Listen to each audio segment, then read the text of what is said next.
Good morning, my name is Matteo Grassis. I am an independent Italian journalist, and with this video, I want to bring you a direct account of what is happening at this time, these days, in Italy, particularly since yesterday morning when Pope Francis died.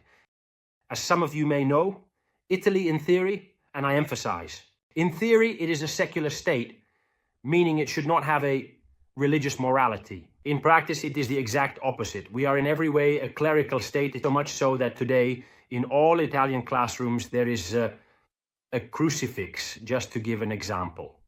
Since yesterday morning, precisely when Pope Bergoglio passed away, there have been a whole series of events that have confirmed what I am telling you, starting with the fact that all sports events were suspended, including the Serie A football championship, which you know is particularly important in Italy. Not only yesterday, but now a new stop has even been announced for Saturday, when instead Pope Francis's funeral will take place in Rome. Speaking of the funeral, there is clearly a lot of talk about the preparations also because in St. Peter's Square in the Vatican in Rome, it is expected at least 500,000 people, at least 500,000 people, in addition to all the various heads of state, political, cultural, religious leaders, etc.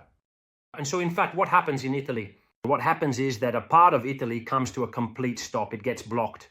As you can see, the news, this is a newscast, is entirely focused, monopolized by the death of Pope Francis.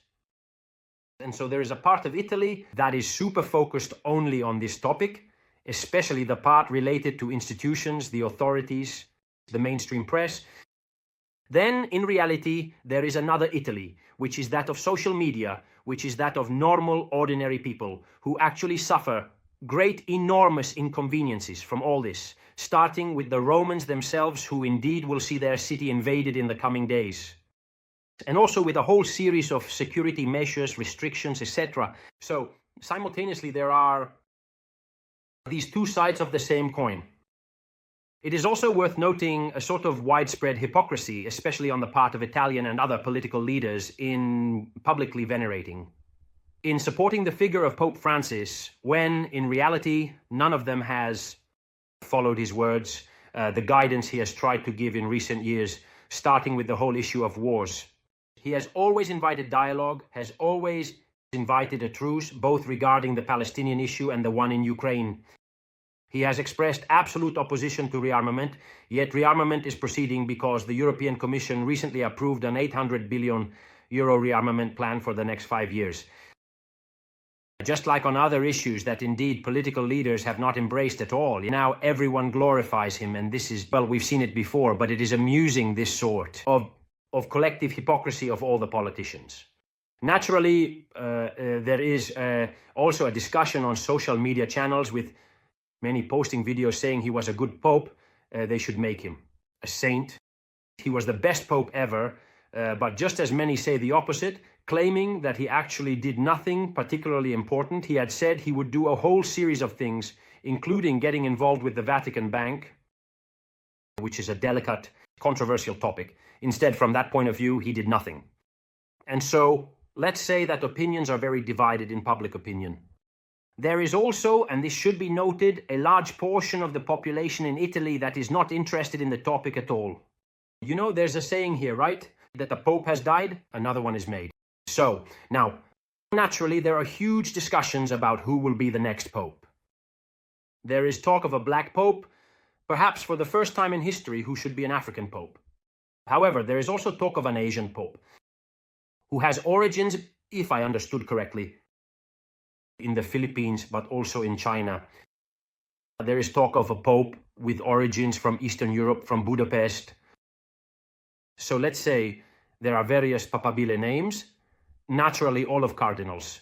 Now, even here, indeed, a process will begin that is very complex and is almost an archaic ritual, to choose indeed the new pope. And so clearly the world will have its eyes on this, eyes focused on this matter, and even more so in Italy. This is what I want to convey to the citizens of the world, that if the world is talking a lot now about the Pope's death, in Italy it's all multiplied by 1,000. Here, everything is to the nth degree.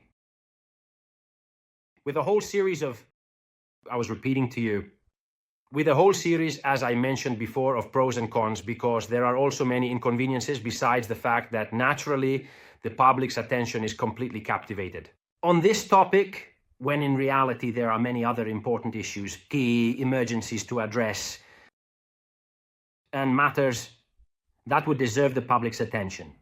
Personally, I don't have a clear-cut opinion regarding what Pope Francis has been. He certainly spread important messages, starting with his closeness to the Palestinian people, but he also spoke out for the fight for Julian Assange's freedom. Certainly important messages regarding also a sobriety that has always been lacking in the Church, especially in recent centuries.